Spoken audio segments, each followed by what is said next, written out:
Saturday edition of the show. Salute to everybody out there. What's going on, Knicks Nation? CP from the Knicks Fan TV. My man Jay Ellis from the Nick of Time Show. Special guest with us today. He goes by the name of Front Office I, Spencer Pearlman, also the Stepien. And on today's show, we're going to break down his top 5 NBA draft prospects right now, pre-March Madness tournament. And yeah, we're going to take your phone calls, man. This is a Knicks NBA draft special Saturday live stream featuring Spencer Pearlman. Spencer, how you feeling today, bro? Good. How are you? Doing good, man. Doing good, man. So, let's tell the fans a little bit about yourself, man. All right. So yeah, I'm Spencer. Graduated law school a little over a year and a half ago. I've always been a huge basketball fan. Worked with the Tulsa Shock in their front office, where I was scouting, doing contracts, helped them practice a little bit, and worked with statistics. And now I am sending out scouting reports to teams, keeping like a private portfolio for myself, and trying to get in with a front office somewhere. Okay. That's good, man. Well, hopefully, if they watch you on the show, man, hopefully they get to see a little bit of what you bring to the table. But definitely thanks for coming on and joining us today. Thanks for having me. Listen, you were at the game last night at the Garden. We got an 11-48 New York Knicks team. The tank is strong. It's formidable. So, listen, March 14th is a very important day as part of the offseason rebuild for this team. So, in this draft, what's been noted as not too deep of a draft, let's take a look at your top 5, man. Let's start with the big guy, man, the one that everybody's highly touting. Just broke out of his sneakers earlier this week, busted out of his Paul Georges. As Zion Williamson, man. What is your take on the Zion phenomenon, bro?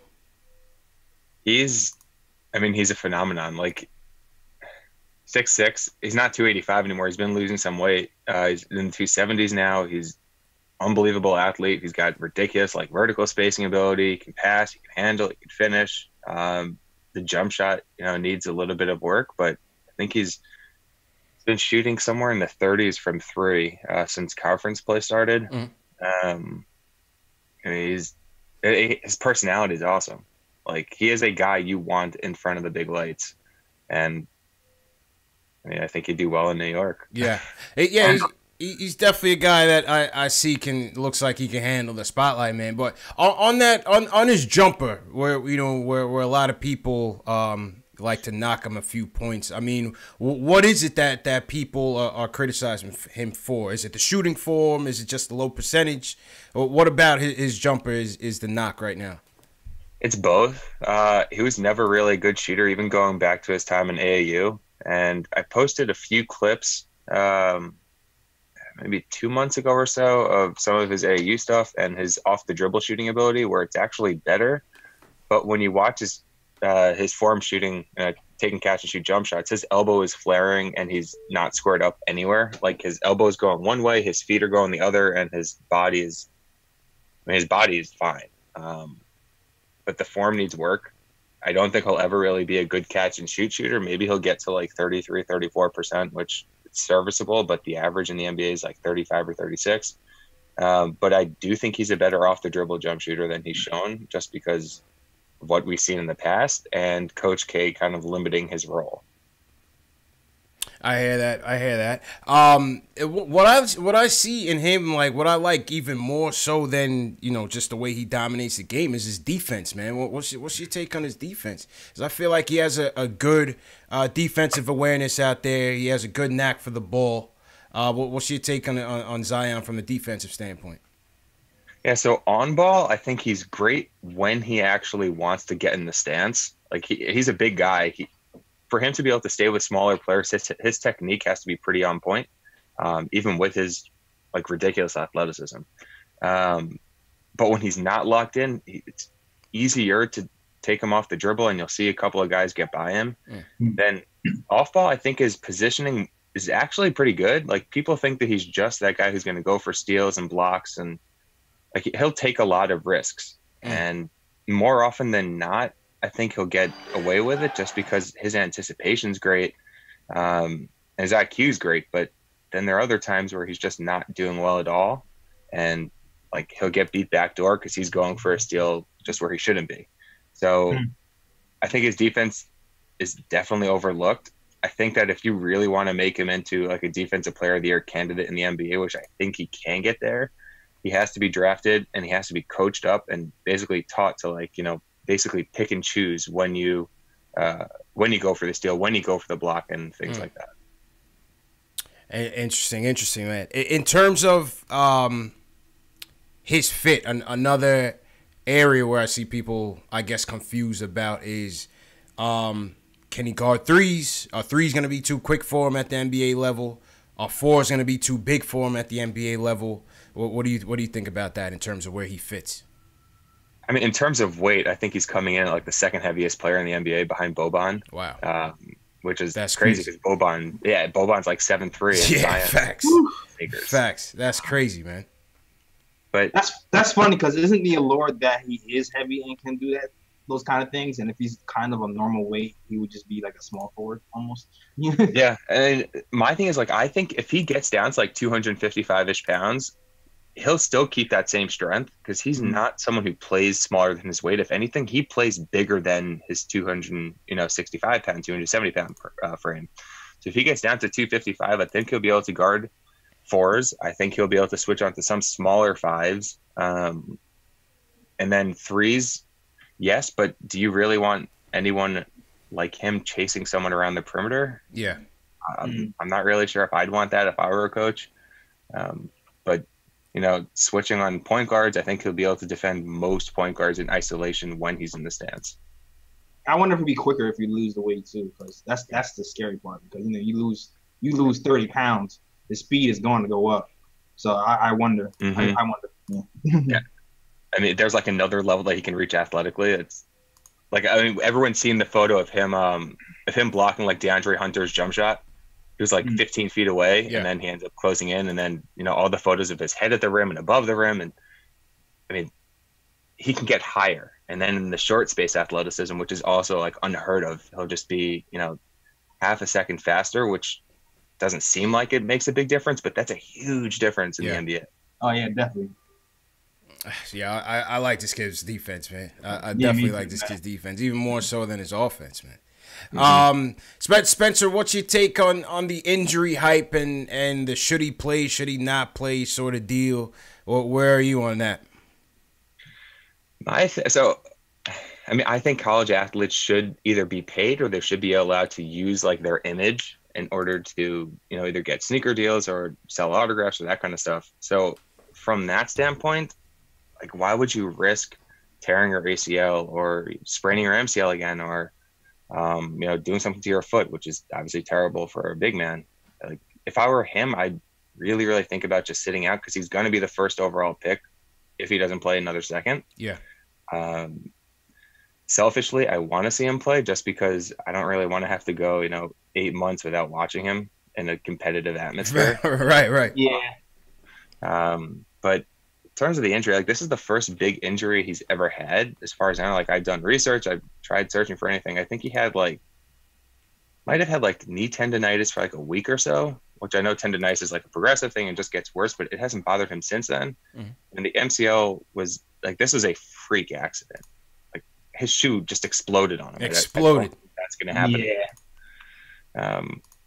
But I mean, just going back to the weight, if he gets down, to 255, 260, I think his career will probably stay at its peak a little bit longer just because it's less wear and tear in his joints. And yeah, I mean, I'd weigh my options with him. Yeah. But overall, you think that the hype is real with Zion? You think he's going to be the real deal at the next level? Yeah, I think him and Luka are like the two next guys up. Yeah. Like I was super high on Luka, and I'm super, super high on Zion also. Like those guys they're going to be the next guys to take over the NBA. Who do you think was a better prospect? Next question. I haven't seen that, man. It's interesting, man. It's an interesting debate. Tough. Yeah. It's tough. Like those guys are definitely like the two like clear tier 1 guys. Like right. I'm comfortable building around either of them. They both have very different skill sets. You really can't go wrong either way. Yeah. Interesting, man. We got a lot of star power coming into the league, JLs, that's for sure. Yeah, man. A lot of star power coming into the league. Hopefully, like I said, May 14th. Let's hope for the best, man. Let's hope for the best. Please. Absolutely, man. Shout out to everybody in the chat on this Saturday morning. I think a couple people on my channel had some trouble getting into the show, but I think they're also on your channel, JL. So yeah, I've seen them. Yeah, so they're able to catch it. Welcome everybody to the show. Saturday edition NBA Draft Early Bird live stream. We're talking about Spencer's top 5 prospects as it stands right now. So we just got through Zion. Spencer, where you want to go next, man? Who's your number 2? The number 2 on your big board right Controversial. Yeah, I mean that's tough. Like you can really go any way. So the way I see it, you have one tier 1 guy, and then you just have a whole bunch of guys at tier 2. Yeah, that seems to be the sentiment from a lot of guys. It's Zion in a class by himself, and the rest. Yeah, like my tier 2 is trade down. Like I would trade down, try to pick up a couple assets, see what happens. Yeah, against your theory. Yeah, I think the value between you could get RJ it's at the 2nd pick, you could get Cam the 2nd pick, or you could trade down. Maybe you could get maybe Hunter falls to 8. And then you could pick up Hunter and then maybe get another guy in the mid-first round, or maybe you could do what Dallas did and pick up. I mean, you're probably not going to get a protected top 5 pick in next year's draft just because next year's draft is better than this year's draft. But I mean, I don't know. We can go whichever way you guys want. Yeah. I mean, there's a little knocks on those guys, with Cam and RJ specifically, because they seem like they're not really high defensive guys and not really a high percentage shooting either. So I don't know, like maybe it could be worth getting somebody who might not be as the upside not be as high, but they might be a sure bet in the NBA as like a role player or just a good player. Yeah. Instead of a bust. Yeah. Like I love Hunter. Like Hunter, I think is going to be a great defender. I think he's going to be a good offensive player. I actually think Cam is a great defender. His shooting is super inconsistent, and that's an issue. Like his form, if you actually watch his form the next couple of games, you'll see sometimes his elbow's down here, other times it's like super pointy, and it's just he doesn't look comfortable when he shoots. Cam Reddish. Yeah, let's talk about Cam, because I feel like, especially on our show, I feel like a lot of people in the chat aren't too high on him. No, number one thing I hear from people a lot is that he's getting overshadowed by R.J. Barrett and Zion. How do you see that with Cam, Spencer? It's interesting, and on the one hand, I think he kind of is, just because you have RJ/Zion as the 1 and 1A guys, and then you have Trey Jones as the next guy up. I love Trey Jones, man. That dude's a ball hawk, man. He's a ball hawk. Yeah. And then Cam just kind of floats around in the back on offense, and he's more often than not the 4th option. So I don't really think him playing with Duke is the best for his progression, because his biggest knock coming into college was he floats in and out of games. He's not that aggressive, that kind of stuff. Yeah. So him kind of taking the back seat to 2 or 3 other guys is something I wasn't a huge fan of. But I mean, at the same time, when he has a bigger role, it's not like he's snatching it up and taking advantage of it. He's still fading into the back a little bit, mostly being a catch and shoot player. You can't really trust him around the rim, which is, I mean, it's odd because he's not a great athlete, but he's a better athlete than I think he showed this year. His turnovers are up, and the playmaking that I was under the impression that he had, and many others were under the impression he had coming into the season, it's where is it? I mean, it's not really there that much. Right. Which is why I was kind of confused when I saw early reports of people slotting him in at the 1. I didn't really see that. But then some of the ways you categorize him, it's kind of the Knox comparisons are almost similar, JLs. Yep, exactly what I was thinking. Yeah. I think he's more talented. So I actually said in the podcast I did with Macri, the first podcast I did, I think, and I said that Cam might be the most talented overall in terms of him being able to pass, being able to shoot, being able to defend. but his mindset is not that of Zion or even RJ. Like if Cam had RJ's mindset, that would be a very scary player. Right. But mindset is a scary thing to me, man. This is why I was scared of Knox when he came to the Knicks, man, because I don't know how. I feel like mindset might be hard to change. Yeah, I'm 100% with you. Yeah. So that scares me. Even with Knox being here. I mean, Knox is here. God bless him. I hope everything turns out right and that coaches inspire him. It worries me a little bit. Yeah. It's interesting, man, because as you point to his strengths, Spencer, in being a good on and off ball defender and his length, obviously that's something that Fizdale likes, and obviously that's something that could give us a lot of flexibility. But the motor issue, the mental issue, could give you reason to pause. Yeah, and then his mid-range jump shot is nice. Like last game, I think they ran him off 2 or 3 pin downs and he hit them. It's just when he's trying to put the ball down and attack the rim, he's either turning it over or he's just not finishing. Like he's finishing I think 48 or 49% of the shots at the rim this year, which is bad. He's below 40% maybe from 2 this year. Those are not only red flags, those are like blood red flags. Like that's not good. Yeah. That's interesting, man. Yeah, I saw the Florida State game. I thought that's probably his best one of the season so far. Yeah. He went off. Yeah, he went off. But as you said, even the Carolina game, once Zion went out, a lot of people were looking at Cam and even to a certain extent RJ to kind of step up a little bit. But overall bad game by the Blue Devils there. Yeah, that wasn't fun. Yeah, man. So speaking of RJ, let's go to RJ next, man. What's your take on RJ Barrett? I feel like he's another one that's the opinions on him are quite polarizing, not just with Knicks fans, but just overall college basketball fans and what he can really be, man. Go ahead, people are calling him the second coming of Tim Hardaway Jr. Yeah, I've seen Tim Hardaway. I've seen Kobe. I've seen the spectrum, Spencer. I've seen it, man.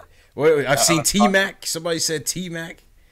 I was talking to one of my friends a few days ago, and he actually brought up Dion Waiters, which was a comparison I hadn't heard before. And in terms of strengths and weaknesses, it's interesting to think about.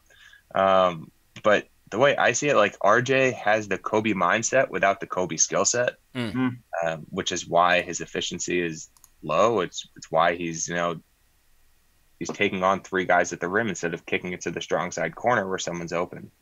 But if you want an engine for an inefficient offense, and something should be said for that because not many people have that ability, I do think RJ can do that. I think he'll get his 25 points on 53% true shooting, kind of like what Melo did, and not really provide much else, which is kind of unfortunate because he's skilled. He can pass, he can defend when he wants to. The shot is definitely a giant question mark, but if he's drafted somewhere where he's given the reins day one, that I don't think that's going to turn out very well.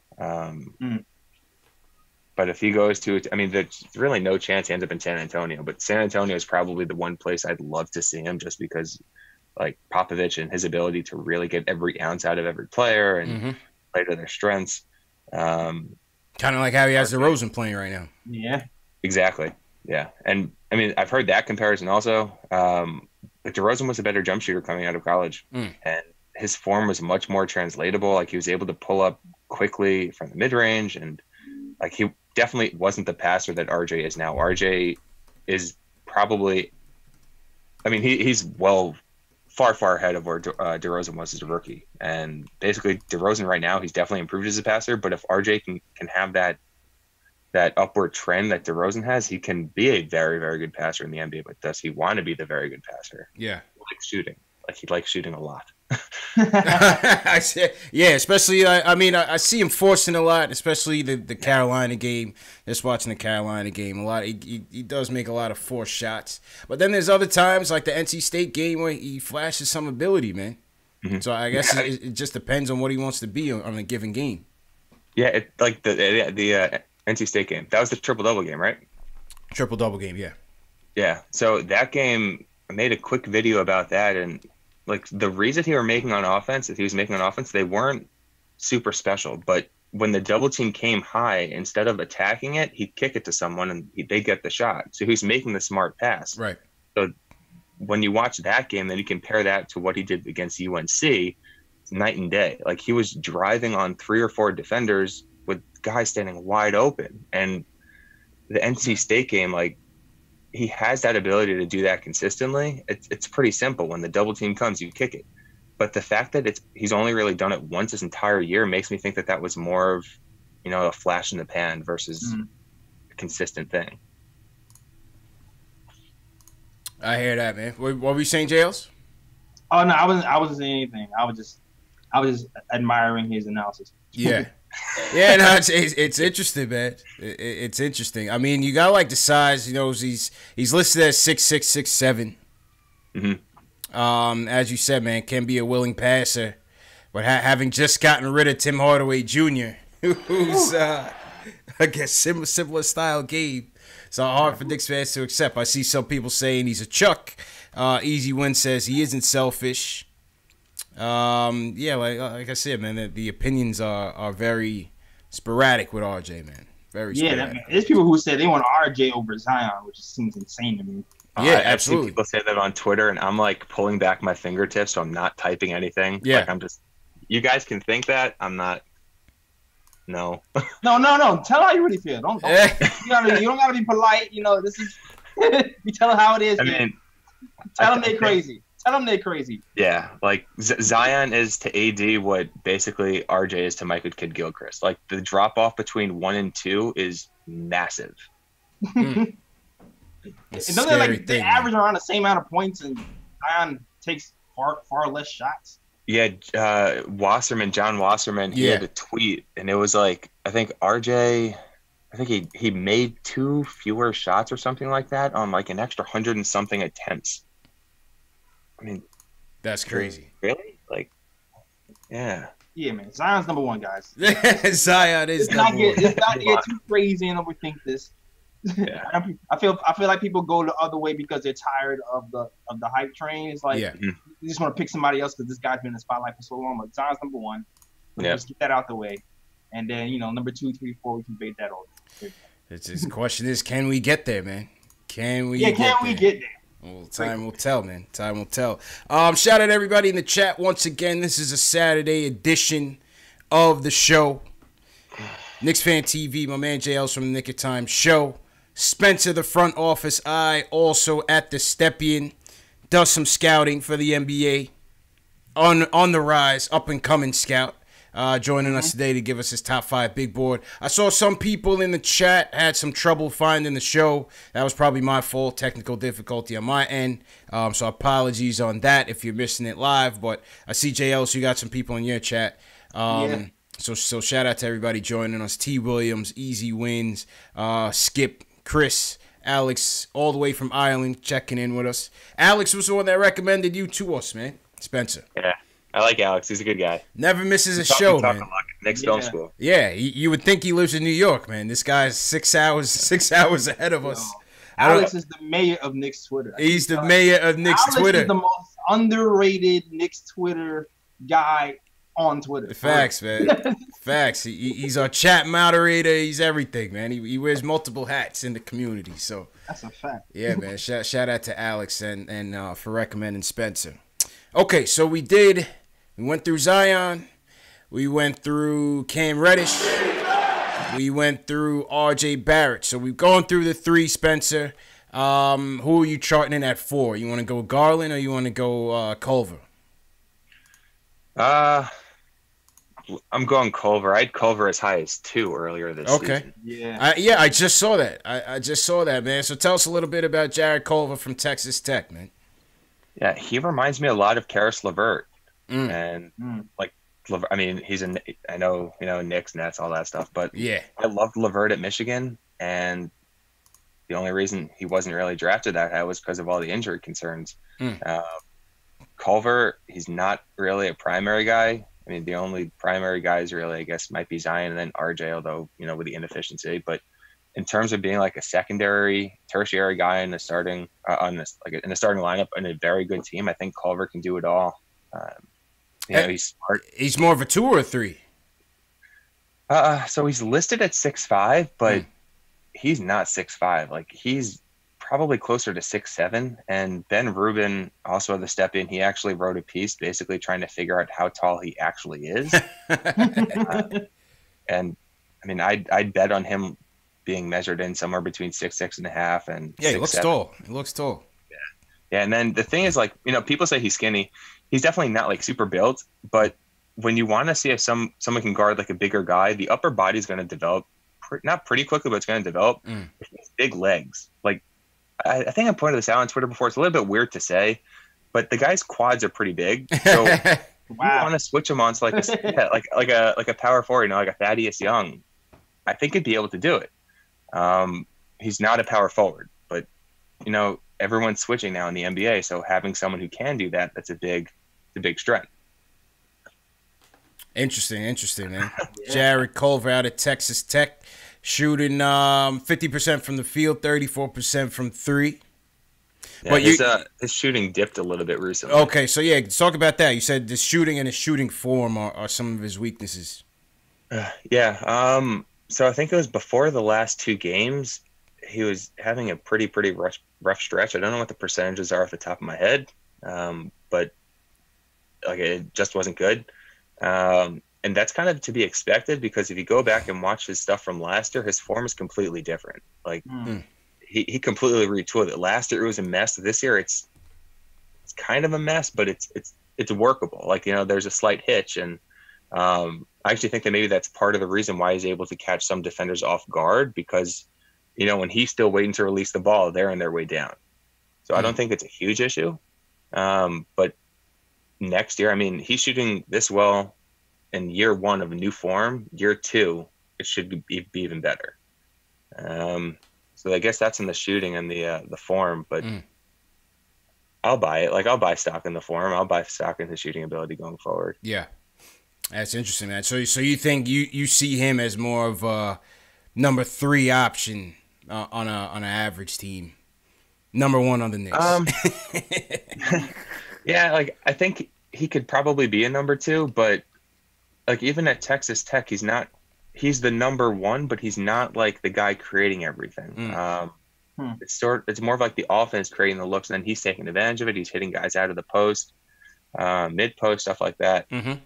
But I think he'd be a perfect 3rd option. I think he'd be a perfect, obviously, 4th option because then he's going down a little bit more. I think he could be a good 2nd option, just not on a championship level team. Right. But, you know, if the Knicks get KD and Kyrie or KD and who else, if you want someone who's just going to slot in, he'd slot in. He could be a good slotting guy. Yeah. Okay. Interesting, man. Dan Wynn in the chat says he likes Culver's motor potential. He likes his motor. Let's see what else people in the chat say. Easy Win says Jared Culver, nice player. Hope we don't fall that low. He doesn't think we will fall that low this year.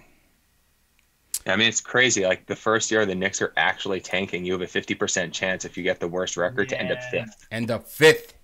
Which is why the tank needs to commence and commence strongly. I'd rather just pick 5th than 7th. That's all I'm saying. Yeah. You know what I'm saying?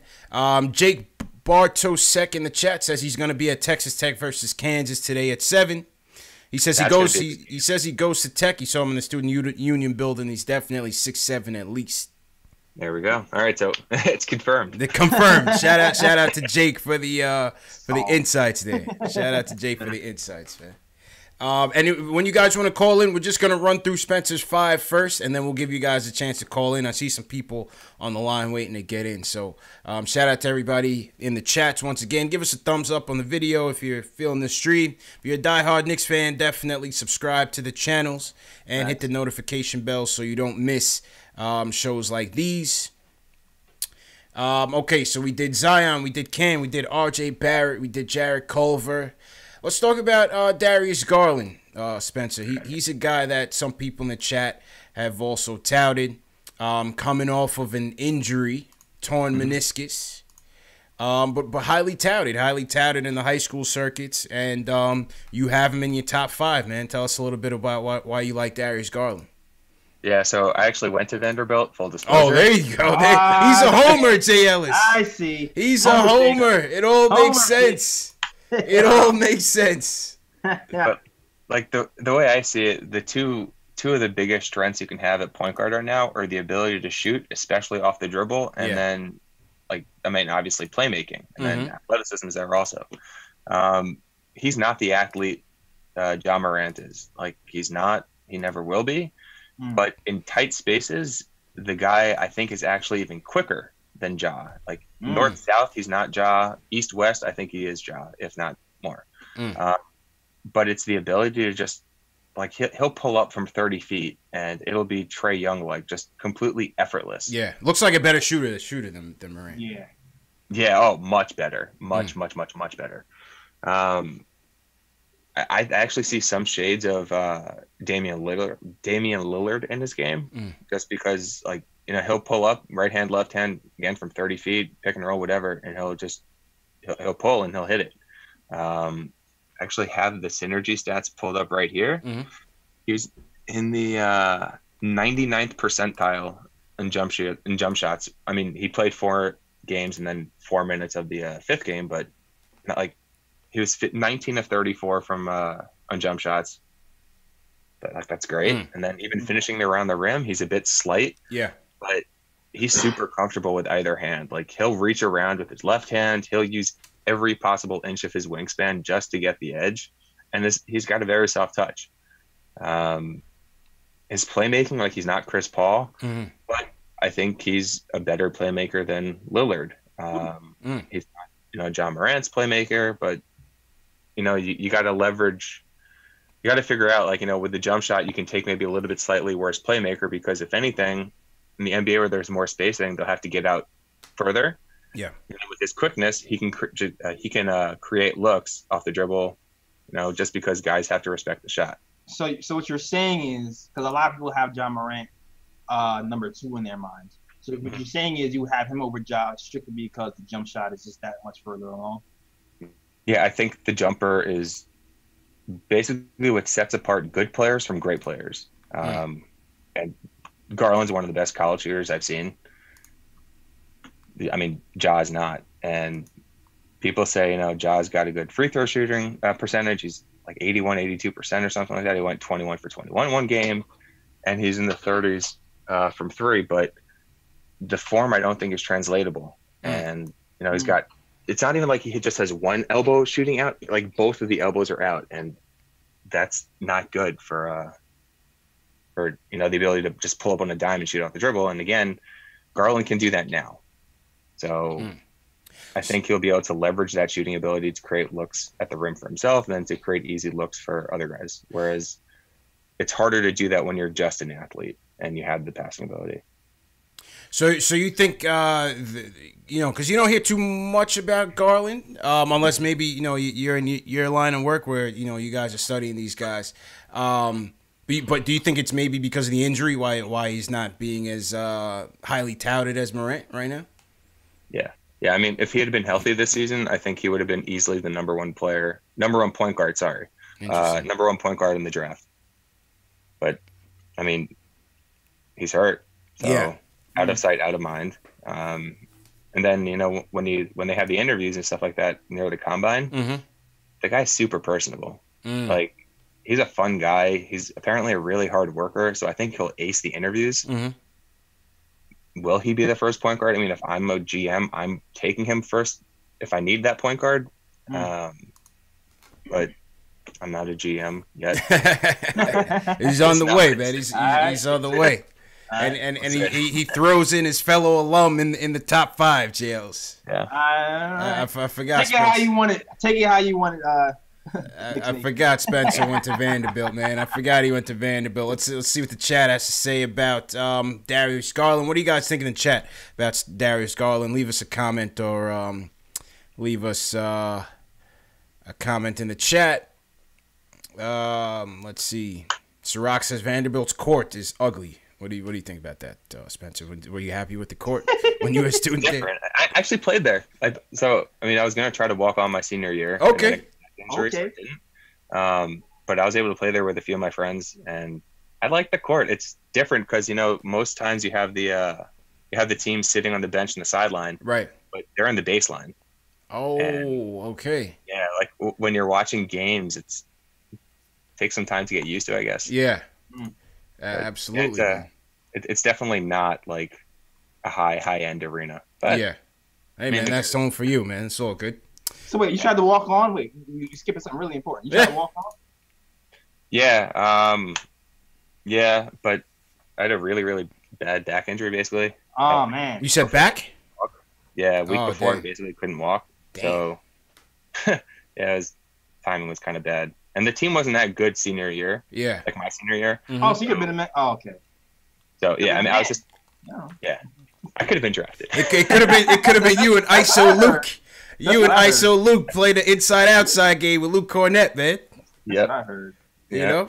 Oh, team's bad. I can shine. How was Luke at school, man? He actually got there. So he started his freshman year, the year after I left. Okay. Um, All right. But like I watched all their games basically over the next 3-4 years, and I was talking to one of my friends yesterday, actually at the Knick game, who also was at Vanderbilt, and he's like, he never saw this coming. Like he thought maybe he'd be in the league for 1 year or 2 years max. Yeah. Like his shooting is so much better. Like he was slow. His shot was pretty inconsistent, and he's not a starting player now. But as a third string center, I'd love him as a second string center. I could work with it. Yeah. I agree with that. I'd say third or second. So you think he's got staying power with the Knicks and within the league? Yeah. I mean, he's long and he can shoot. Yep. Yeah. Block shots, shoot threes. You can stay Yep. here. Yeah, man. Yeah, Luke had some good games for us this year, man. I like him. He had Yeah. some good games against us, man. What else? Let's see what else people are saying in the chat. Dan Wynn says Garland has a smooth shooting motion. He says he looks nice. He's a fan. Yeah. Cedric Calder, he's questioning Garland over Ja. That's all right. I've heard it all. I've heard people say that. I'm okay taking the the road less traveled by that. Yeah, and that's what I told people when I was hyping up the show. I said, your top 5 is not who they think it is, man, because you got Ja Morant outside of your top 5, man. Yeah. Yep. 24 points, 10 dimes, 2 steals for Ja Morant. Yeah. Yeah, this kid looks like a beast, man. I don't know, man. He just looks like he just has it, man. I actually saw a little bit of Lillard in Ja Morant. Really? I definitely did. What's your take when people are you also along the lines when people say he hasn't played anybody, Spencer? I mean, his conference is bad, but he showed out against Auburn and was it Alabama? Yeah, Alabama game over Christmas break. He had a good showing. Auburn as well. Yeah. So I don't think it's. I mean, his schedule is easier, but the 2 big games he's had this year, or 2 of the big games he's had this year, was against great competition, and Auburn's defense is like ridiculously stingy. Mm-hmm. So, yeah. I mean, outside of the shot, what's your take on his playmaking ability, man? Because that's what I like about him as well, man. The assist numbers are nice. Yeah. So his passing it's special. Like it's very, very good, and it's actually funny because in the beginning of the year, I'm like, all right, is it really that good, or is it just because of him being the only guy initiating the offense? So I think I missed maybe like 3 games of his this year. His vision's like it's great. Right. Yeah, he has the ability to like make those left-handed hook passes that Trey can make. Does like right hand, tries to force it maybe a little bit too much, which is probably why his turnovers are a little bit too high. But the passing ability, like I love. If you had his passing ability with Darius Garland's shot, that'd be special. Yeah. Yeah, I like his playmaking, man, and athleticism. I just like that dog in him, even on defense, man. He's jumping through the gym, JLs. I like the dog point guards. Yeah, man. Like I know his off-ball defense isn't all that good. It's like off and on. Yeah, and then even like the point of attack stuff, like getting over the screens and the pick and roll. It's if he's hit, he's done. Like he's not trying to get back in the play, and he takes so many questionable steal attempts, like 60 feet away from the basket, and that stuff you can be taught out of. But there have been few players I've seen who actually look like they care less than him on defense. And, it's interesting because on offense, when he has the ball, you see all the flash. You see his mind's like he wants to do something positive, even if it doesn't always work. But when he's off ball on offense, he's just kind of, lollygagging around. He's not really moving much. Yeah, Jaws, he's interesting. Like even next year's point guard crop, I'd take pretty much all of them over him. Who's number one next year? Is that Cole Anthony or is he someone else? For point? Yeah. I mean, Cole's definitely up there. There's another guy, Theo Maledon. Okay. He's playing for ASVEL or ASVL. Mm-hmm. There's another one, Killian Hayes. So Maledon's like a 6'5". He's a great defender. He's a great pick and roll player. He's got awesome finishing ability, and he just turned 18. Killian Hayes is more of like that smooth, play it, slow down pace, but he can pick you apart. Passing, he can shoot a little bit, but that still needs a little bit of work. And then obviously Cole Anthony, everyone from New York knows. Yeah, of course. And everyone in the country knows who Cole Anthony is. Right. And then Anthony Edwards, who reclassified, and now he's playing at Georgia next year. He's not a point guard, but he's like a primary option on offense. He's that lead guard. I like Edwards a lot too. Okay. Back to Morant. Another thing I see people, knock him on is his size. What do you think about that in terms of his frame and height? Yeah, I don't think it's that good. Like, I don't think he's ever going to be that. Like, he's not going to be Russell Westbrook. He's not going to be Chris Paul. Like, Chris Paul is a little chunkier more than he is, like, muscly, I guess. Mm-hmm. But I mean, he's 175 now, I think. 175, yeah, 6'3", 175. Yeah, so I mean, I can see him getting to like 185. I wouldn't really want to go much above that. I don't really think there's a need to, because even if he gets to like 200 pounds, it's going to reduce some of his athleticism probably, and he's not going to be a switch guy anyway. So I think it'd be kind of pointless to get like that big. But yeah, going back, his frame's not great. It's not the worst thing in the world, but I don't think it's that good. Okay. All right. What about Bol? I know that's your guy. Oh boy. Yeah, no. Listen, these guys in the chat, I just think guys like that, man, he's already down with a bad injury, man. With a bad, what is it, a foot injury, a knee injury?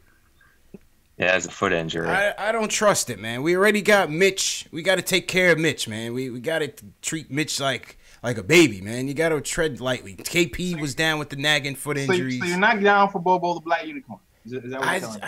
I don't know, man. I just wouldn't want to take the chance. Where you at with Bull, Spencer? I'd probably have him outside of like my top 8 or 9, but after that, I mean, after what, the injury? No, like I'm saying, like after like the like around the 10th pick, if you can take a chance on him, I think he's an interesting player. His motor's not good. The foot injury is scary. Like that's not good. That's what I'm saying, man. I don't trust it. I don't want that around. I need a sure thing or close to a sure thing. Yeah.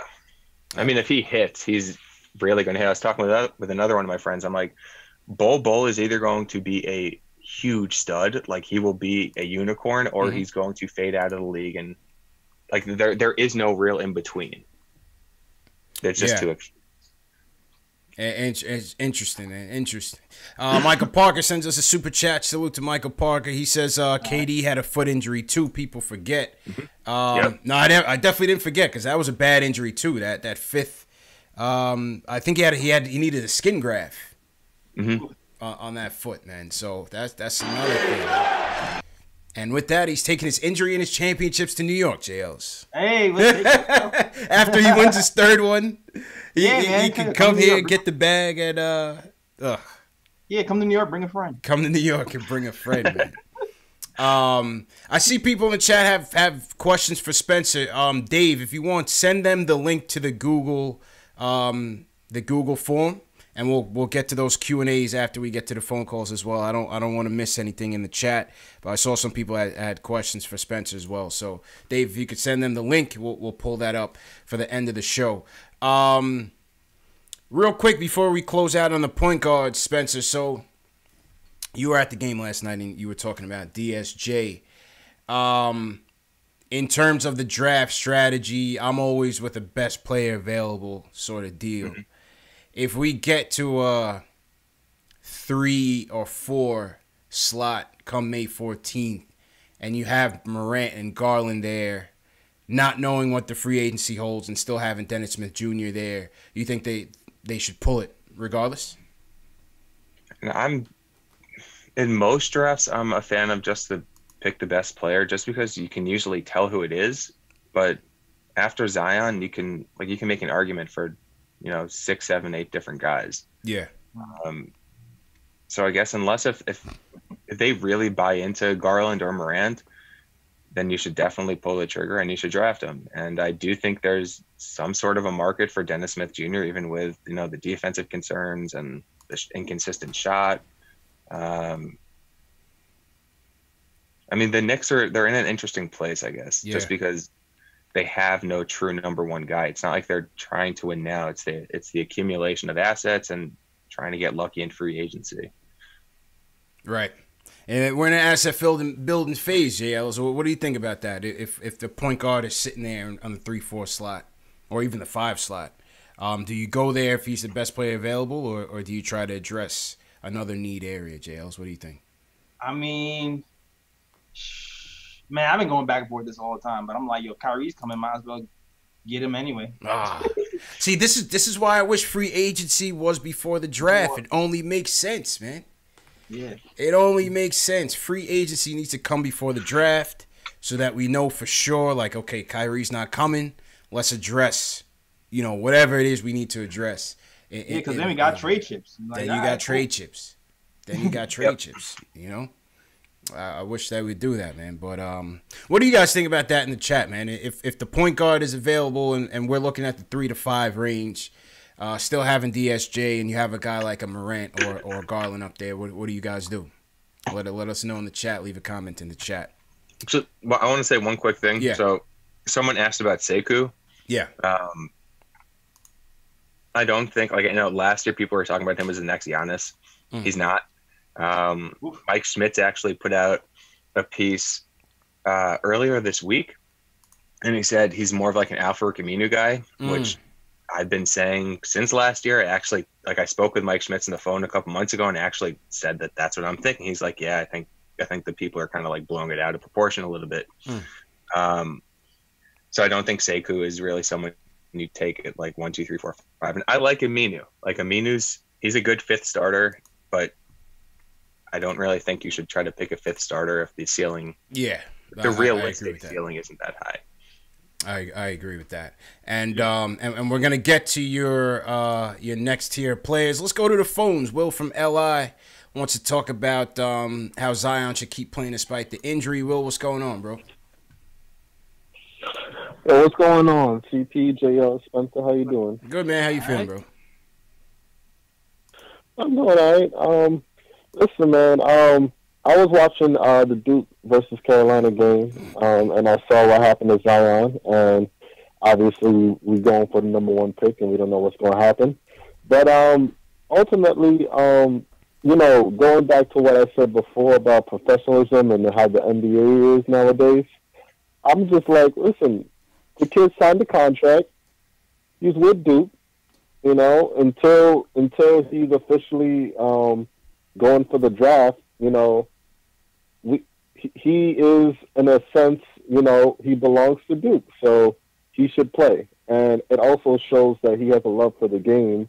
And if he does keep playing, I think that shows a characteristic about him that he doesn't care about the money. Well, he cares about the money, but that's not all he cares about. Right.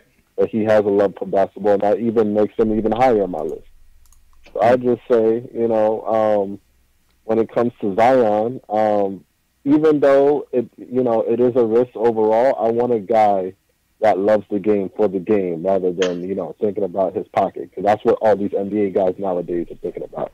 I ain't liking that. I'm all for player empowerment, but the way they are nowadays is out of control. So I just want to get your opinion on that. Absolutely. I just want to get your opinion on that. All right. Appreciate the call, Will. Where are you at on this, JLs? If he should play, should he not play? What do you think about it? Oh man, I like playing basketball. I haven't played in a minute, and I'm like itching. So I can imagine if you have something to play for, like a championship or something like that.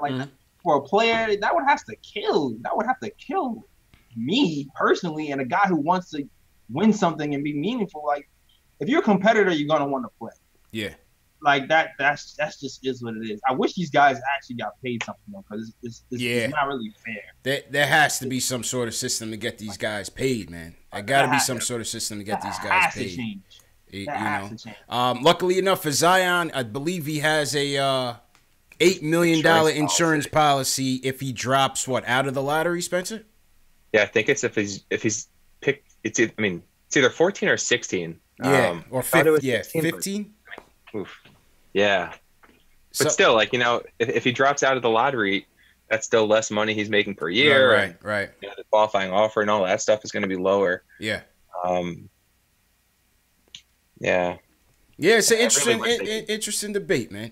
OG Trill in the chat said he should do what Mitch did. Or just pull out. money Mitch. He told Texas Western, maybe Texas Western didn't cut a big enough check. Buddy Mitch is like, listen, man, I'll be home. I'll be home, but good luck to you guys, man.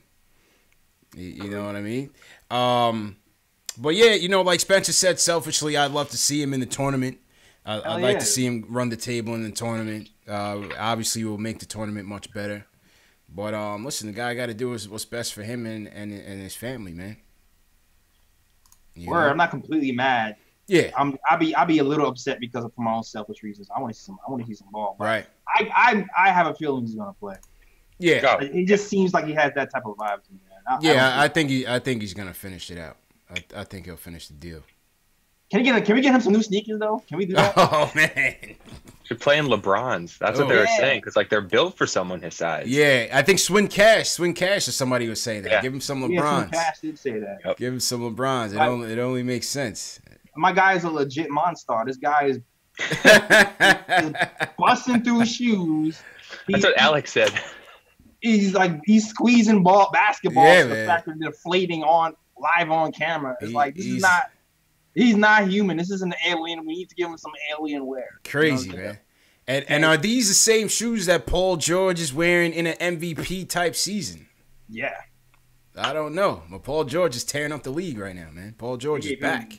The game winner last night. Game winner last night against who they play? Utah? Yeah. Just like a teardrop over Rudy Gobert.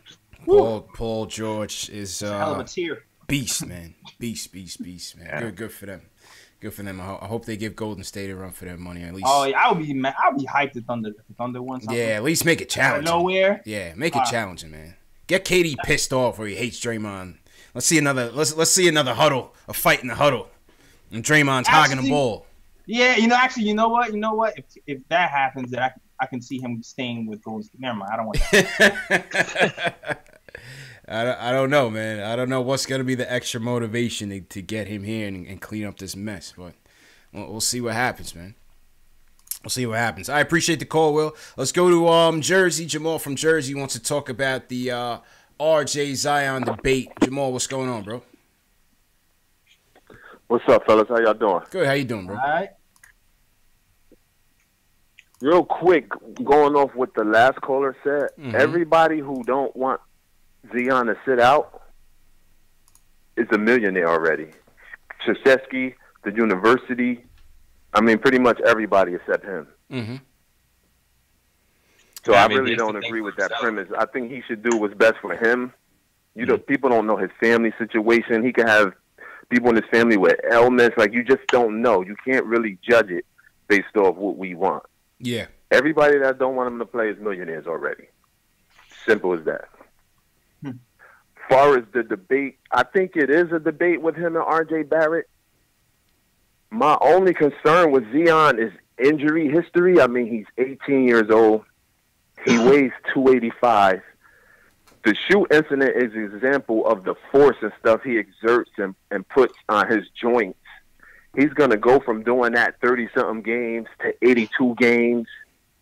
He can easily get injured in a pro and miss 20, 30 games, half a season. What is he going to do? He's going to stop eating? If he's at 285 at 18, what will he weigh at 25? And he's going to keep growing, man.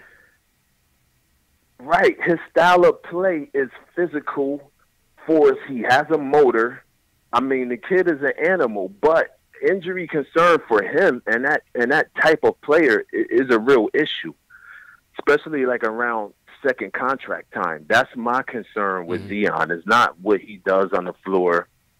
His jump shot is extremely slow, so it's questions on if he's going to be able to get that off in a pro. He does a wind up, so I think for his first few years it's going to be pure athleticism, and I think it's a legit concern with can he hold up in his joints and stuff. The kid is, we haven't seen nothing like him. Yeah. Okay, that's fair. Spencer, what do you think about that, man? Yeah, I agree that, I mean, the weight and his style, there's some reason for concern, but he doesn't have an injury history. Like the MCL, the sprain. I think he was more so saying injury risk. I think he meant to say injury risk. Yeah.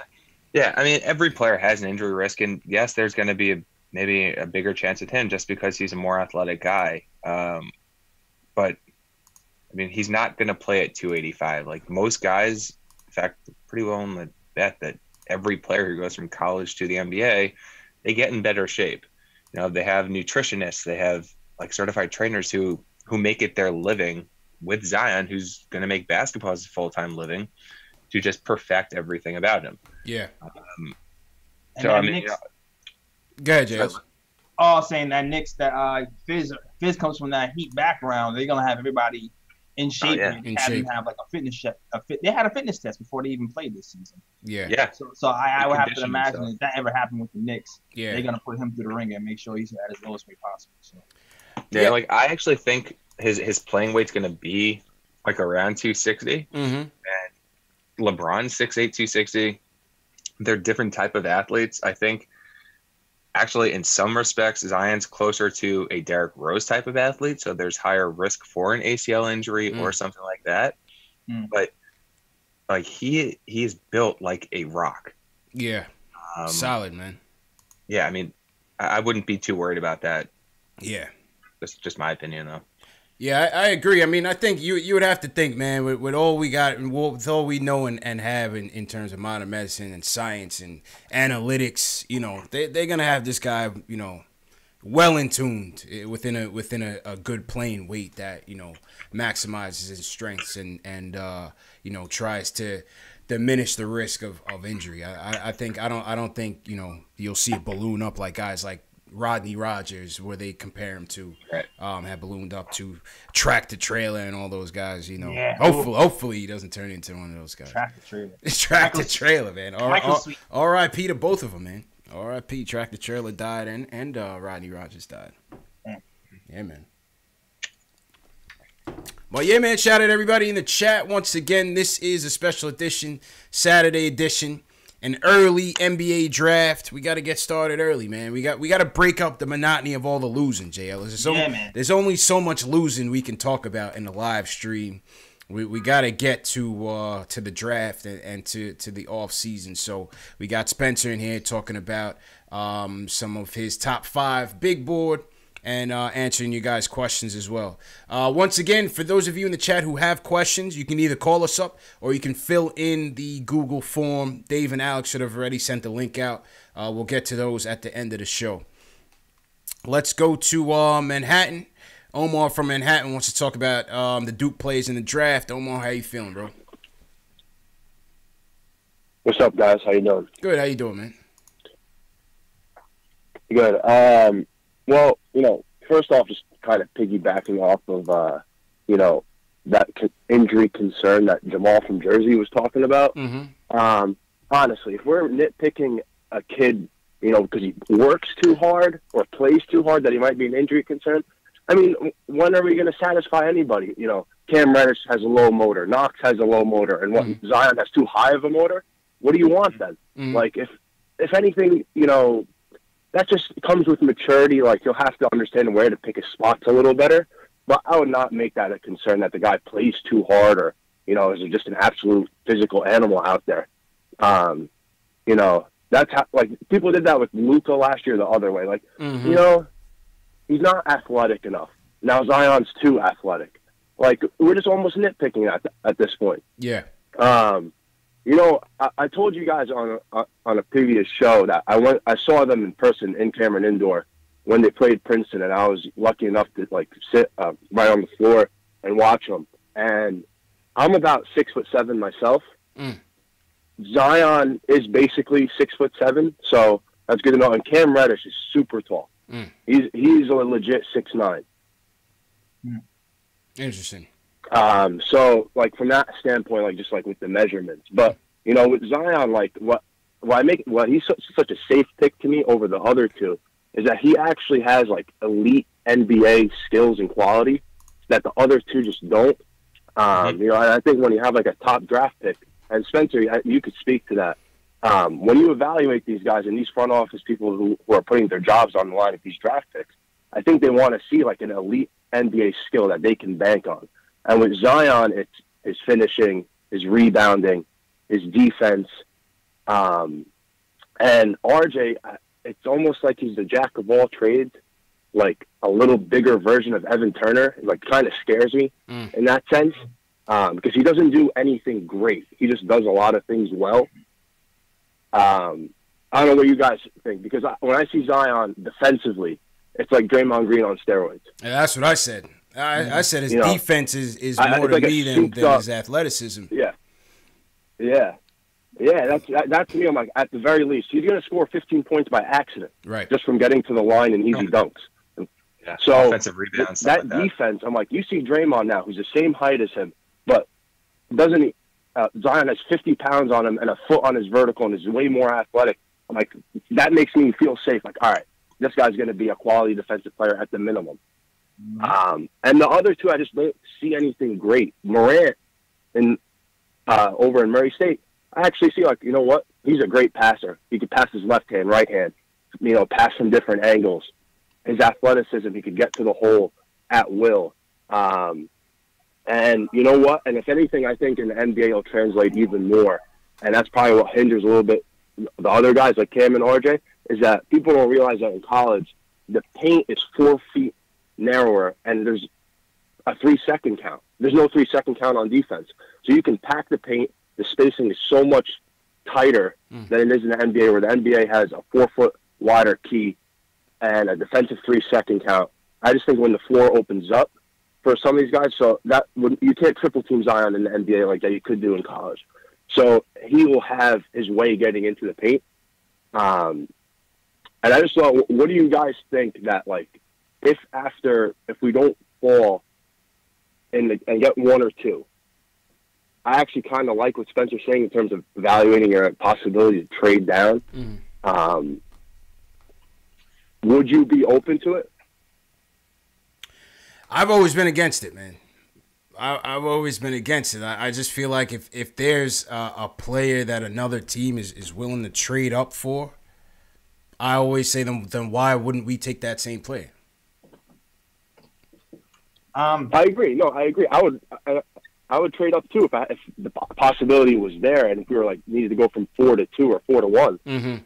But just assessing that if you could only stay at 4, there's no possibility of trading up. Would you trade down and try to get, you know, a couple shots at I might do that, yo. Like, would you rather have the 8th pick in the? Yeah, yes. Yeah, I might do that. Yo. I'm not that high on Reddish and RJ, to be honest with you. And those are guys who seem to be the guys slide to be 2 and 3. I might be higher on a Morant or anybody but those guys. So if Morant is slide to be 3 or 4, and then I might trade down for that. But I might do that, depending on where I am. And Spencer, maybe 3 and lower. I don't know. And Spencer, you were saying that if they found value at one of these slots, you would definitely entertain trading down. Yeah.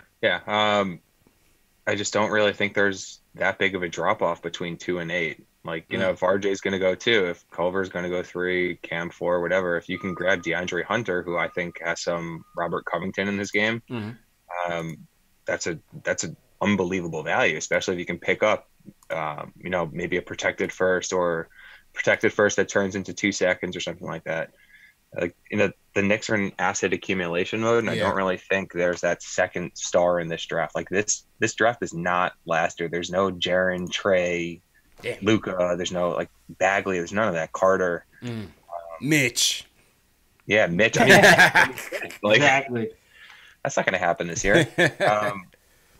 But going back to what he said about Zion and having that like elite skill, so I mean, you have the floor, you have the ceiling. Every elite skill just makes the floor that much higher and higher, and it raises the ceiling higher as well. Mm-hmm. So instead of a player, like if you think of it on a scale of 10, instead of having the jack of all trades who has like 4 skills at a 5, Zion having the elite athleticism, the very, very good defense, the elite finishing, rebounding, all that stuff, that instead of being 4 or 5s, he's got like 8, 8, 8, and then his shooting's a 2 or a 3. I mean, 2 maybe is too low.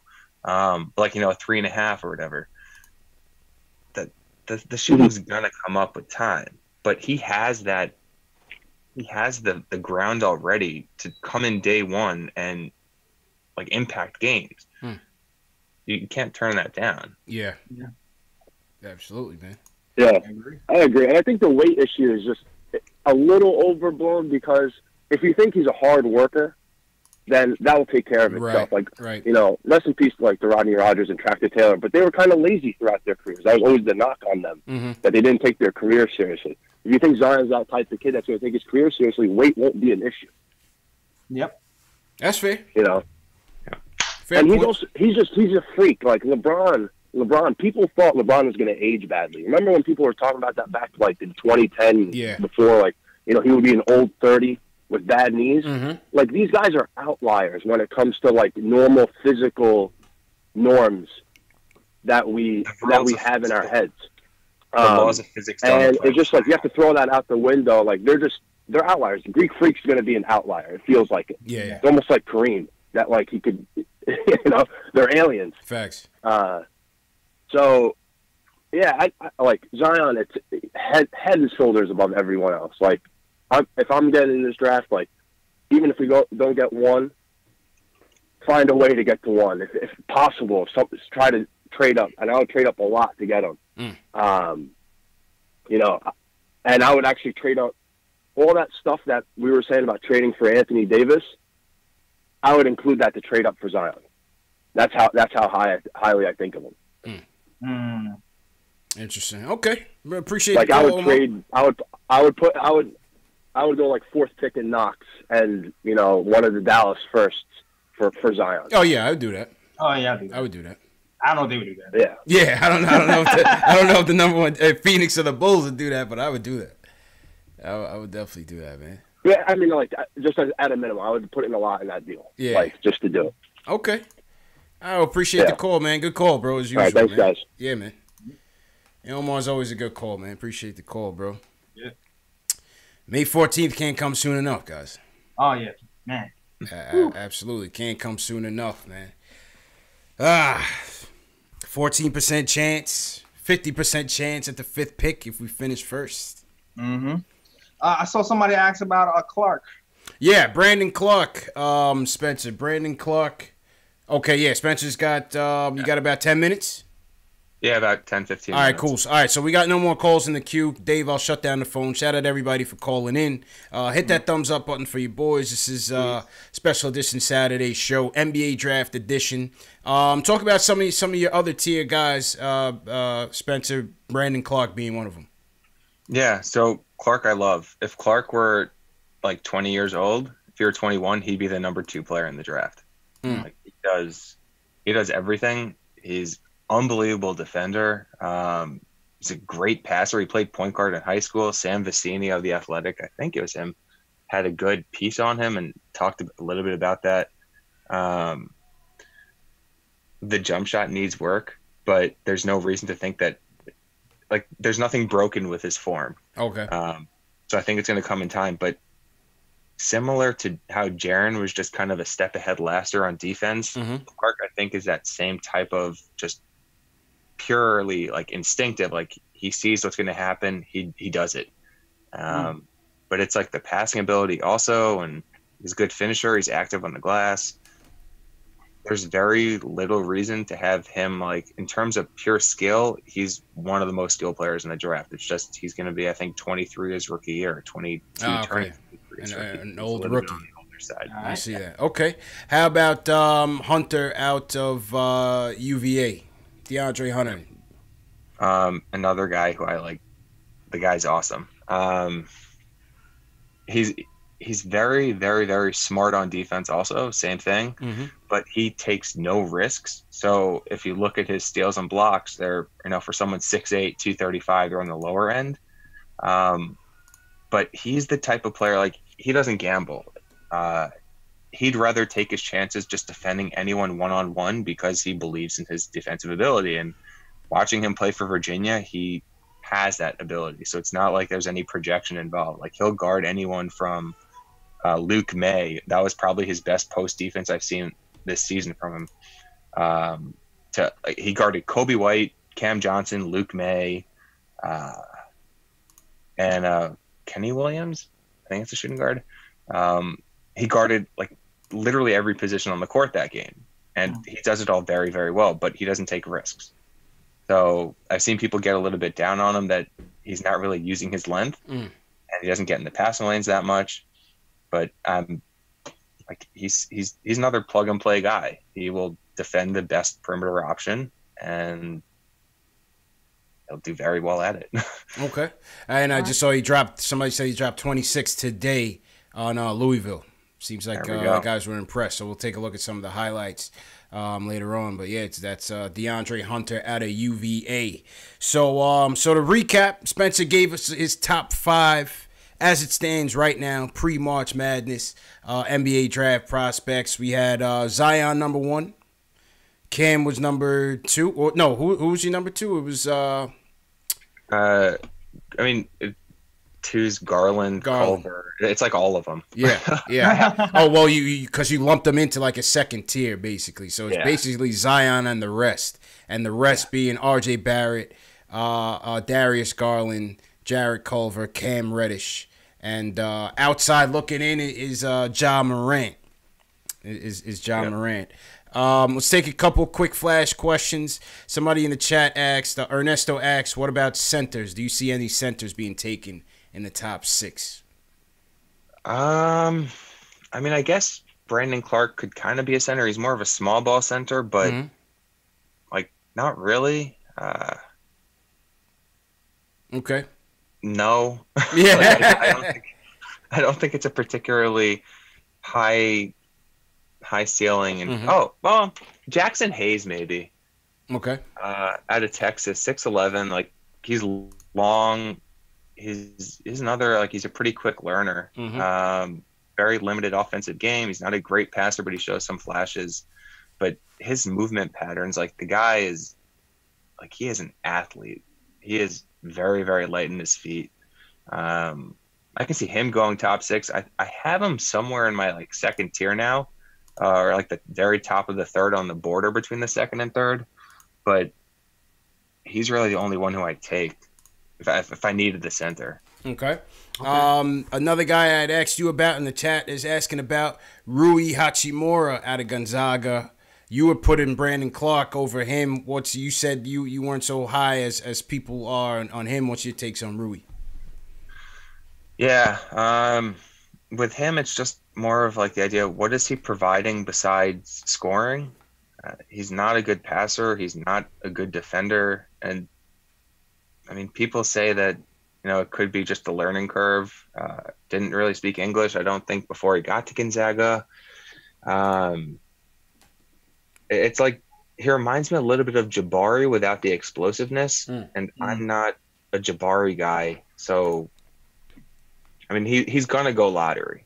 I'd bet Rui goes lottery. I just don't think it's gonna pay off in the end because like one-dimensional players who offer literally nothing or very, very little elsewhere, they don't really have a place anymore in the NBA. Yeah. No, it's understandable. Romeo Langford, what do you think about him? Yeah, I tweeted this a few months ago, but if he had a consistent jump shot, he'd probably be another, he'd be the second overall pick in the draft. He finishes really, really well, like 99th percentile, or I think he was at 100th percentile earlier in the season. He can pass, even though Indiana's not using him as a playmaker. He's good in the pick and roll. But the jump shot is a major question mark, and he has like, it's not like the elbow is bad. It's his wrist. Like he really cocks back his wrist. So that like I've never seen that before. I like Romeo though. I wish he had a better jump shot, and then I wish he paid attention more to his man off ball because, like schematically, he's good. He'll rotate pretty well. It's just the jump shot. All right. Last one. Who's your sleeper in this draft, and how do we get him? That question is from Keith Sinclair in the draft. Who's your sleeper, and how do you get him? I mean, Alex says Boris Simonic. Like I love him. He's the guy. Is that the Porzingis? Is that the bootleg Porzingis you were telling me about? Yeah, he's the guy who wrote my piece on for the Stepien. Like I wrote the big board, and then I wrote the piece on Simonic. But he's very skilled. He's 7 feet tall. He's a hyper athlete. Like I mean, he's a fluid athlete. Much more athletic than KP is, both laterally and vertically. Just it's the same thing with him. His mentality is more along the lines of like, I'm going to hang out on the perimeter. He's not really demanding the ball. He's not a post-up guy, which I understand. His role with Red Star is strictly as a floor spacer. So I think there's definitely some room to unlock more of his game because I think he has a little bit of a handle. But I mean, you can never have enough guys who can space the floor, who can defend the rim a little bit. He can switch, and he's young. I mean, he's probably going to go, if he enters the draft, somewhere in like the mid to late second, because I think he's still under contracts for one more year with Red Star. But I like Simonic. All right, definitely obtainable, and we'll pull up some highlights throughout the year on him as well. JL's last one, Spencer. What'd you say? Do you trade, or do we have a second? We have a late second, right? I don't know if we have a. Houston's. Do we have a second round pick? That's a good question. We'll look into that one. Good question. How about Shamori Pons for the locals out here, Spencer? Let's close with Shamori Pons. What's your take on him? Yeah, he's another guy. Like I had him in around that Trey Jones, Kobe White, Jordan Poole tier. He's a hell of a shooter, a hell of a scorer. The shot I still think is a little bit streakier. I'd want it to be, and he's another guy who you could just. It's like a Lou Williams. If you want someone to just go in and run the entire offense through and just put up points, he'll do that. Have some shot selection concerns, but watching St. John's with him on the court and then without him on the court, you completely understand why he does what he does. Like his role is to be the engine. The guy, not, like St. John's kind of screwed. Yeah.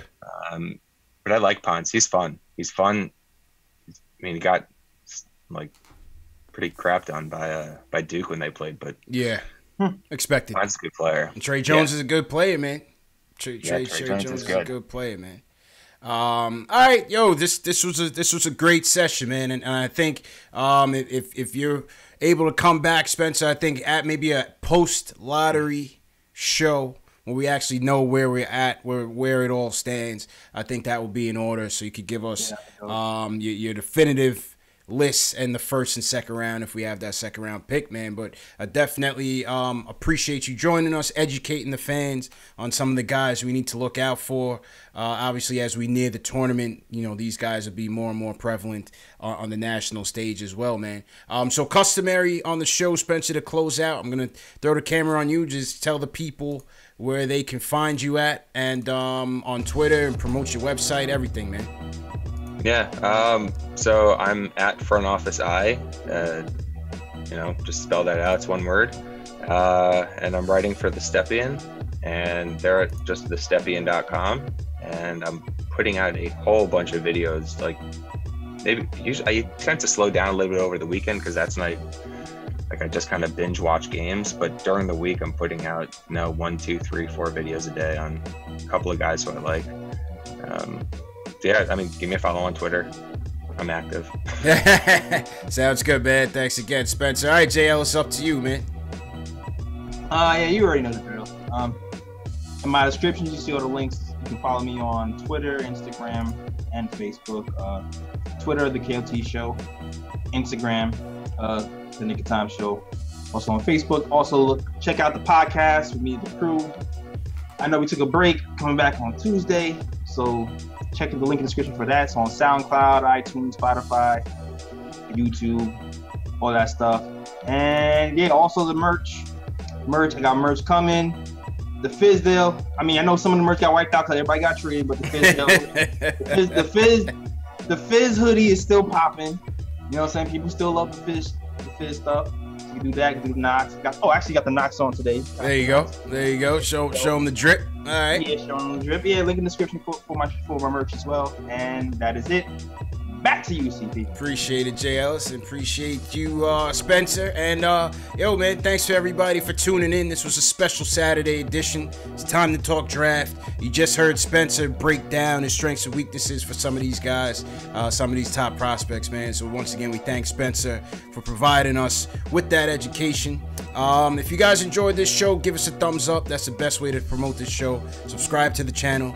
Give us a thumbs up. Share this show with your fellow Knicks fan. Let them know it's draft time, and we got to dig into it. The show is available in audio format. Spotify, iTunes, Google Play, Alexa, Stitcher. So for those of you that need to listen to it in audio format, you have that option available as well. Replay of this show will start at about 5 p.m. Eastern time and replay throughout the night. And yeah, that's it, man. Great show, fellas, once again. Sunday night we'll be back. Knicks versus Spurs. Keith Sinclair, appreciate it. Tyon Reed, Ace Bezel, Natty Solo. JL, who you got in your chat? Yeah, Rich Jim, HB Mac, Charles Lasseter, Matt B, Young Simba. Young Simba. And State of New York, next spot. He was here last night and he's here today. Hey, man. Yeah, man. We got the regulars in here, man. Yeah, the regulars in here. Yeah, man. All right, people. So we'll see you tomorrow night, 10:30 Eastern, Knicks versus Spurs. Let's keep the tank rolling. And, yeah, man. See you guys next time.